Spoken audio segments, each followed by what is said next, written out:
नमस्कार विद्यार्थी मित्रांनो, या अगोदर कारागृहासंदर्भामध्ये कारागृह या विभागासंदर्भामध्ये आपण याआधी 2 व्हिडिओ टाकलेले आहेत। तर आजचा जो व्हिडिओ आहे हा कारागृह विभागासंदर्भामधला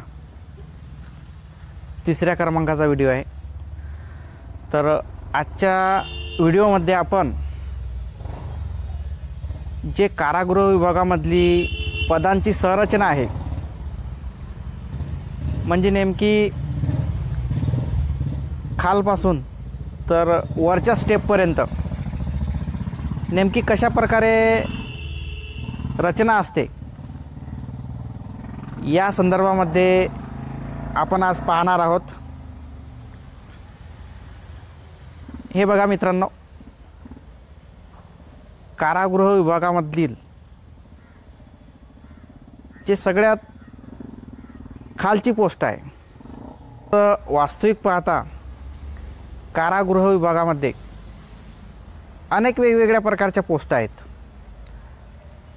परंतु आपण आजच्या व्हिडिओमध्ये फक्त जे सशस्त्र धारक आहेत,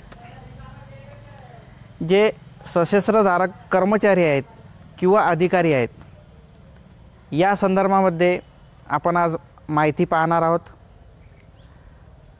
तर कारागृह विभागामधील सर्वात लहान जे पोस्ट आहे ती पोस्ट म्हटलं म्हणजे कॉन्स्टेबल। कॉन्स्टेबल नंतर जे पोस्ट येते ती पोस्ट म्हटलं म्हणजे कारागृह हवालदार। कारागृह हवालदार नंतर जी पोस्ट येते त्या पोस्टला ज्याप्रमाणे बाहेर ASI म्हणून संबोधलं जातं, म्हणजे बाहेर म्हणजेच सिटी पोलीसमध्ये, तर या ठिकाणी कारागृहामध्ये त्याच ASIला सुभेदार म्हणून या ठिकाणी गणलं जाते। सुभेदार म्हणजेच काय, 1 स्टार, 1 स्टार असतो त्यांच्या खांद्यावरती। त्याच्यानंतर जी पोस्ट आहे ती पोस्ट म्हणजे तुरुंग अधिकारी श्रेणी 2। तुरुंग अधिकारी श्रेणी 2। तर ही जी पोस्ट आहे या पोस्टच्या खांद्यावरती 2 स्टार असतात। याच्यानंतरची जी पोस्ट आहे ती पोस्ट म्हणजे वरिष्ठ तुरुंग अधिकारी। यांच्या खांद्यावरती 3 स्टार असतात। यांना दुसऱ्या भाषेमध्ये जेलर पण संबोधलं जातं। त्याच्यानंतर वरिष्ठ तुरुंग अधिकारी यांच्यानंतर जी पोस्ट येते ती पोस्ट म्हणजे डेप्युटी। डेप्युटी म्हणजेच कारागृह उपअधीक्षक, म्हणजेच दुसऱ्या भाषेत सांगायचं झाल्यास DYSP। सिटी पोलीसमध्ये ज्याप्रमाणे DYSP राहतात, अगदी त्याचप्रमाणे कारागृह विभागामध्ये सुद्धा आपल्याला ही पोस्ट पाहायला मिळते। उपअधीक्षक यांच्यानंतर जी पोस्ट आहे ती पोस्ट म्हटलं म्हणजे कारागृह अधीक्षक।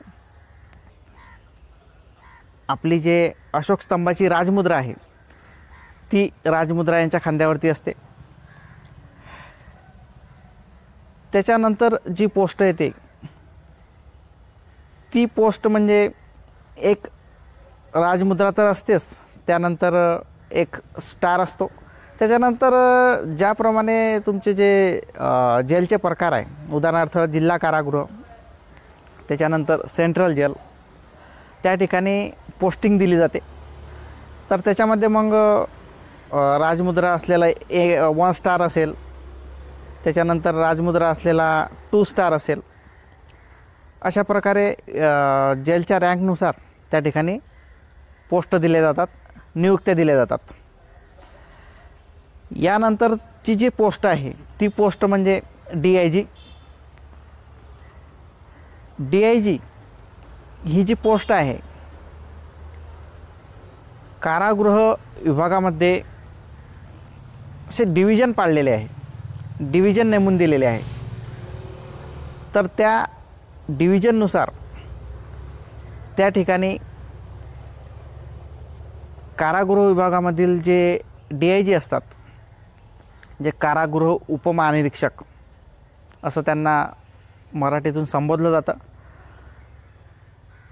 उदाहरणार्थ नागपूर हे एक डिव्हिजन आहे, तर त्या ठिकाणी त्यांचं मुख्यालय राहतं आणि त्या ठिकाणी ते व्यक्ती नेमलेली असते.